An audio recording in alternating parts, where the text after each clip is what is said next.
sandwich generation itu apa? Jadi sandwich generation itu adalah keadaan di mana seseorang harus membiayai bukan hanya diri dia sendiri, tapi juga membiayai orang tua dia, dan juga kalau dia punya anak, dia membiayai anak gitu. Jadi seperti sandwich gitu ya, kayak ditumpuk. Betul. Dia di tengah-tengahnya. Kalau Angel sendiri nih, apakah Anda merasa bahwa diri Anda adalah generasi sandwich?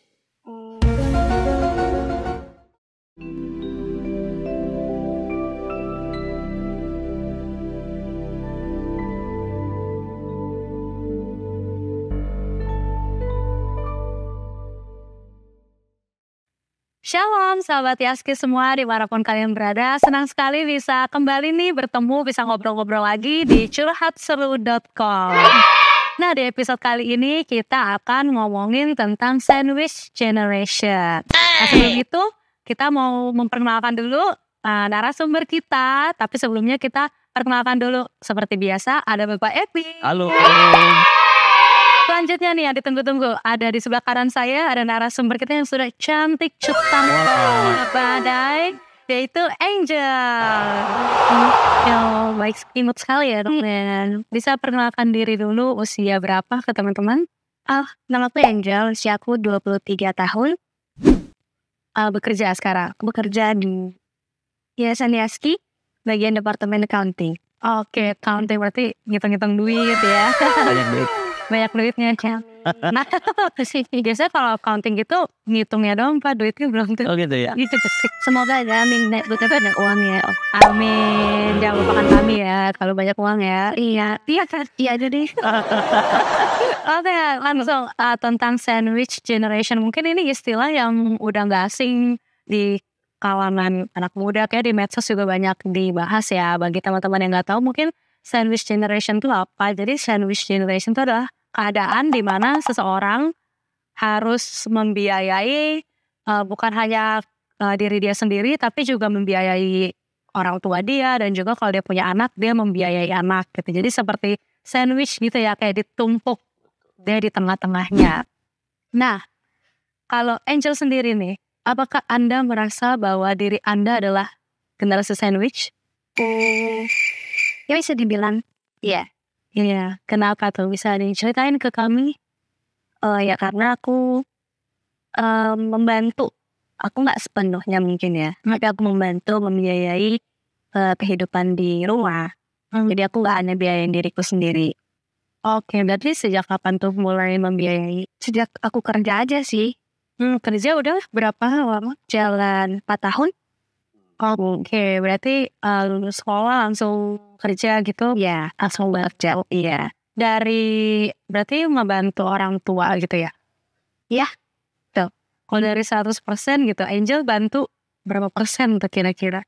Mungkin 70-80. Oh, berarti gak sepenuhnya. Tapi masih dibantu dengan keluargaku yang lain. Oke, 80 udah ini ya, lumayan besar. Kontribusinya sangat besar untuk keluarga ya. Nah, kalau kamu sendiri nih, merasa terbebani gak sih menjadi generasi ini? Mungkin awalnya lebih ke kaget kali ya. Bahkan di usia aku, biasanya orang-orang membiayai diri dia sendiri, punya banyak keinginan gitu kan. Jadi awalnya bukan merasa terbebani, tapi kaget aja sih. Kaget, ada rasa ini gak terima kali ya. Menurutku, ini kan bukan pilihan yang dimau semua anak sandwich generation ya.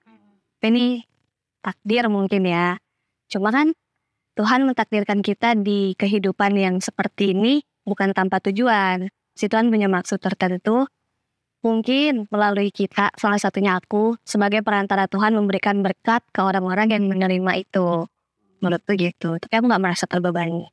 Oke, berarti awalnya memang pasti kaget gitu ya. Pas kaget. Tapi sekarang udah mulai bisa, udah terbiasa sih. Ya udah menjalani aja dan puji Tuhannya. Karena berkat Tuhan juga ya. Kadang tuh semua orang mungkin ya gak cuma sandwich generation, tapi merasa rezeki itu gak cukup. Apa sih, gaji itu gak cukup aja gitu kalau mau dihitung ya. Tapi puji Tuhannya karena mungkin Tuhan juga tahu ya. Jadi ada aja rezekinya dari mana aja, dan itu selalu cukup sampai hari ini.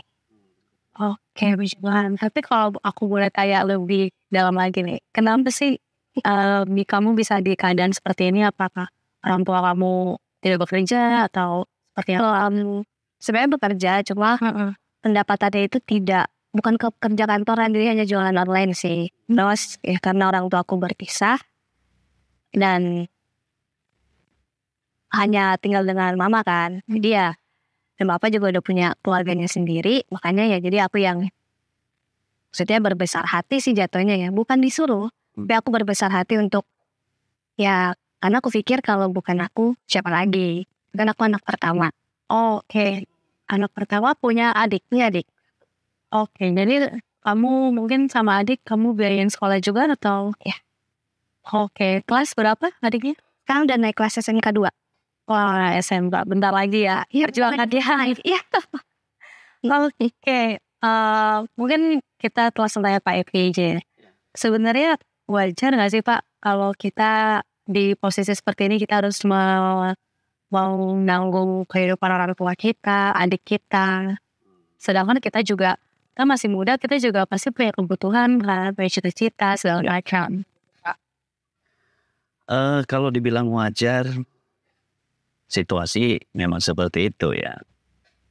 Tetapi ada budaya yang memang sudah tanpa tersurat ya, tapi sudah menjadi satu kebiasaan dalam kehidupan kita, khususnya saya lihat orang-orang Indonesia ya, di mana ketika seorang anak nanti sudah besar dan mulai bekerja,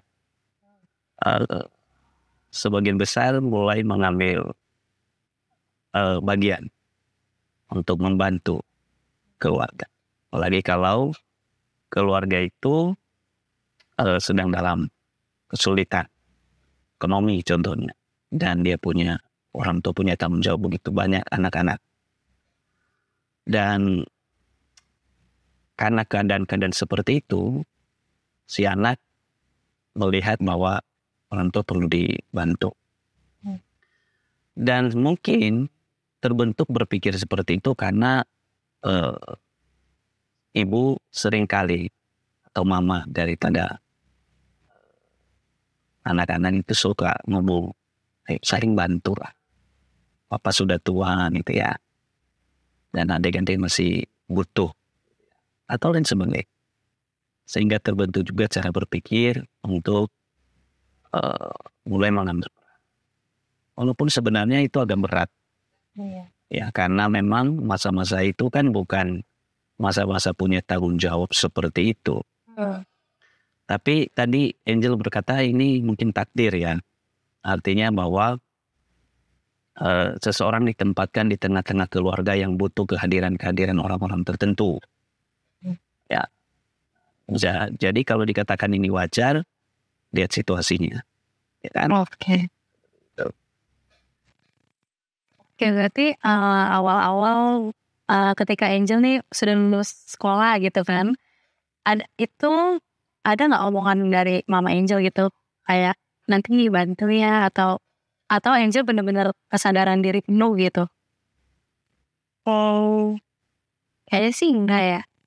Karena aku melihat sih kayak yang Pak Epi bilang tadi. Nah aku udah melihat dari masaku sekolah gitu.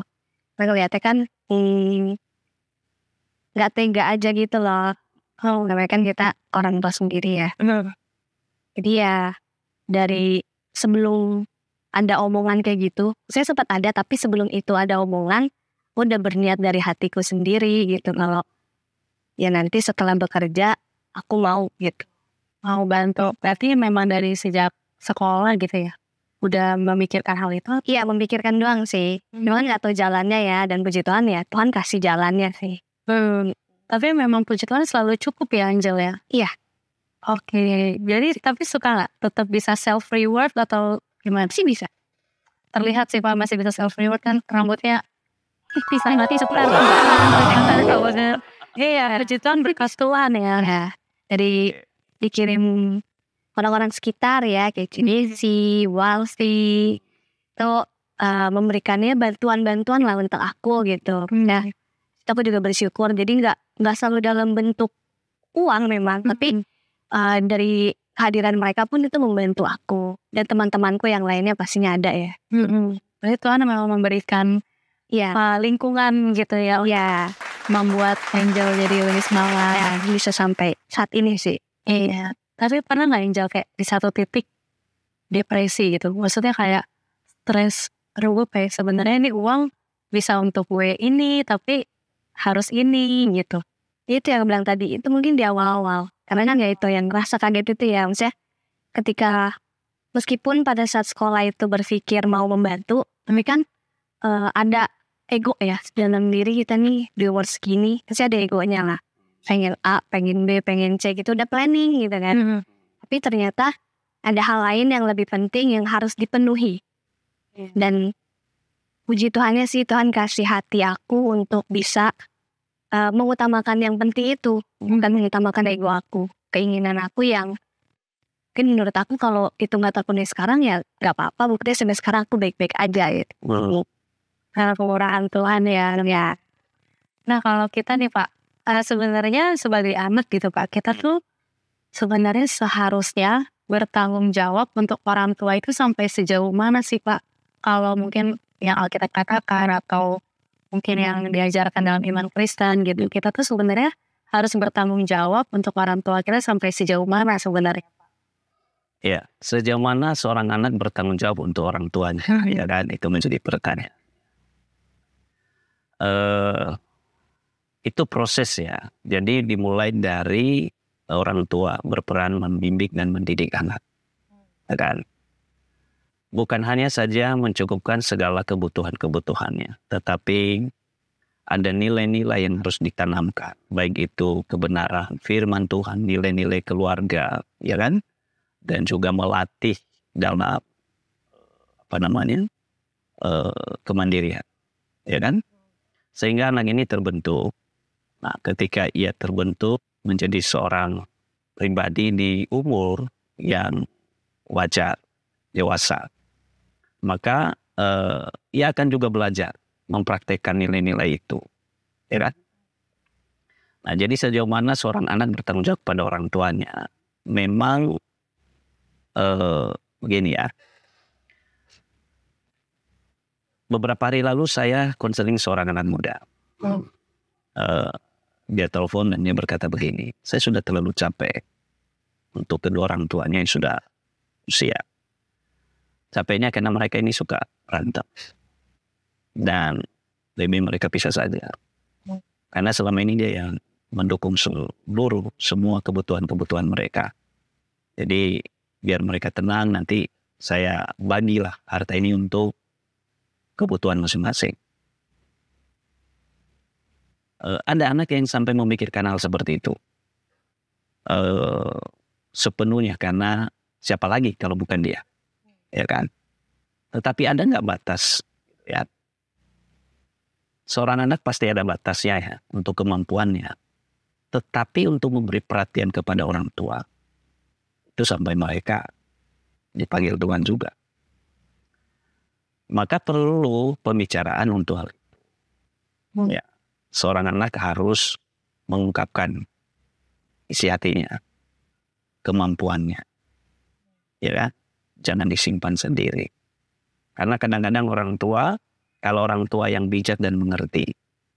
Tapi kan tidak semua orang tua bijak dan mengerti.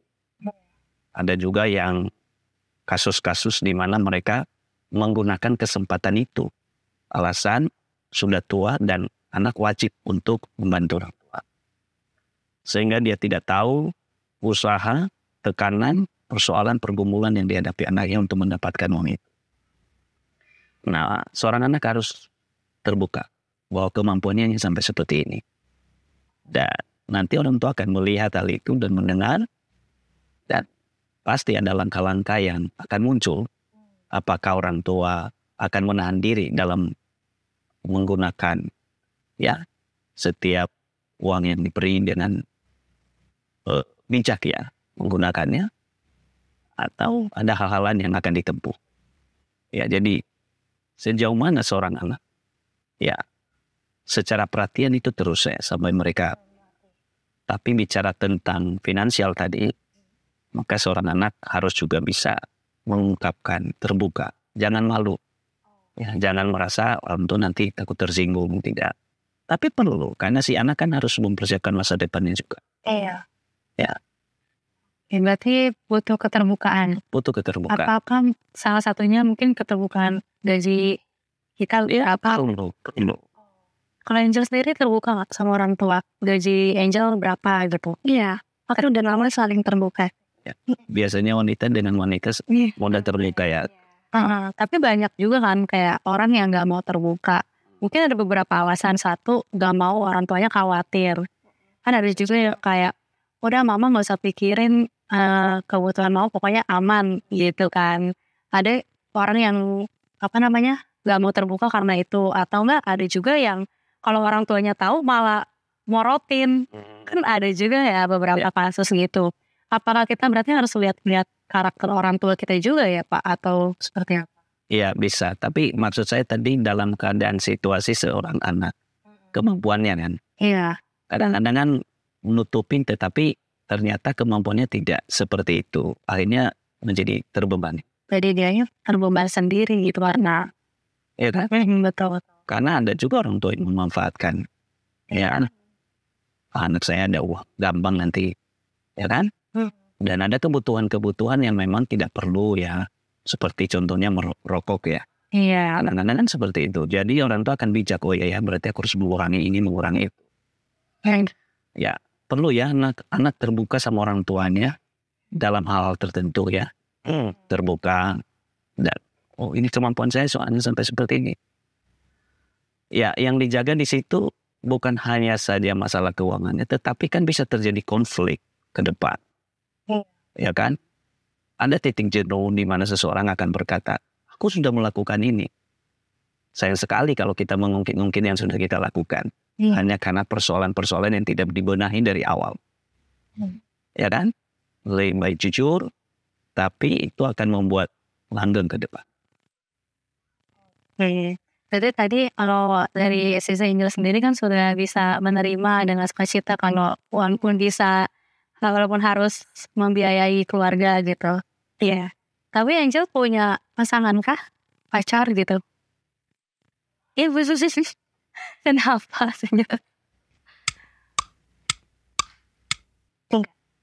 Enggak. Untuk sekarang belum. Untuk sekarang belum.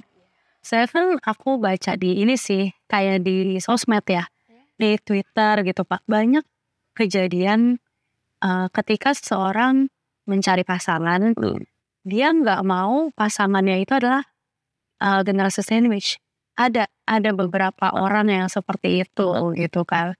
Nah ketika kita karena mungkin dia bukan generasi sandwich, jadi dia tidak bisa merasakan apa yang dirasakan generasi sandwich kan. Jadi kalau misalkan seperti itu, misalnya kita punya pacar, kita generasi sandwich, tapi sebenarnya pacar kita agak lihat kita jadi kayak mundur ya. Iya, jadi mundur. Karena jadi beban juga buat dia nanti. Itu apakah kita kasih pengertian atau kita biarkan saja dia mundur atau gimana Pak? Memang kita akan menemukan itu salah satu tadi persoalan yang akan dihadapi ya. Iya. Seorang anak yang punya hati yang luar biasa untuk keluarga. Ya kan? Kan ini sandwich generation ini kan dimunculkan di tahun 80-an oleh seorang profesor di Amerika. Dia memberi perumpamaan seperti roti, ya kan? Roti di atas di barat orang tuanya, dan roti di bawah seperti anaknya, dan dia di dalam mayones itu, kejepit. Ya kan? Keadaannya bukan baik-baik saja, tapi dia mencoba menerima semua keadaan itu walaupun dalam keadaan tertekan. Hidup ini kan perlu bahagia. Tapi bagaimana mengelola dan melakukannya itu yang harus kita buat ya. Kan? Jangan sampai menderita. Saya pernah pengalaman juga seperti itu. Ya, saya ada di posisi seperti itu. Saya cinta keluarga. Ya kan? Lihat orang tua, ayah dan ibu dan adik-adik. Waktu itu saya mencoba supaya mereka tidak mengetahui keadaan saya. Tapi sebenarnya perjuangannya luar biasa sekali. Ya. Kalau bukan Tuhan kita nggak kuat sebenarnya. ya kan? Karena kadang-kadang ada hal-hal yang di luar kemampuan kita. Dan kalau kita tidak terbuka dengan orang tua, ya kita menangis sendiri. Dan kalau tidak ada tempat untuk mengadu, di situ banyak anak-anak muda yang tertekan. Seperti itu. Ya, saya berharap, saya percaya Angel bisa melewati itu semua ya. Bisa dong. Iya. Makanya kan aku bilang tadi, Tuhan tuh nggak mengirimkan rezeki dalam bentuk ekonomi aja, keuangan. Orang-orang sekitar yang aku sebutin tadi, teman-temanku, keluargaku. Karena aku nggak dibiarin sendirian. Aku bilang aku terbuka tadi, kalau aku sudah tidak cukup, itu pasti keluargaku akan turun tangan. Ya. Masih ada banyak orang-orang di sekitarnya yang memberi dukungan ya. Iya, Tuhan kirimkan orang-orang gitu untuk mendukung. Tapi pernah nggak Angel pernah mengalami sesuatu yang ketika ada dalam posisi sulit ya? Bagaimana cara kamu untuk keluar dari masalah itu?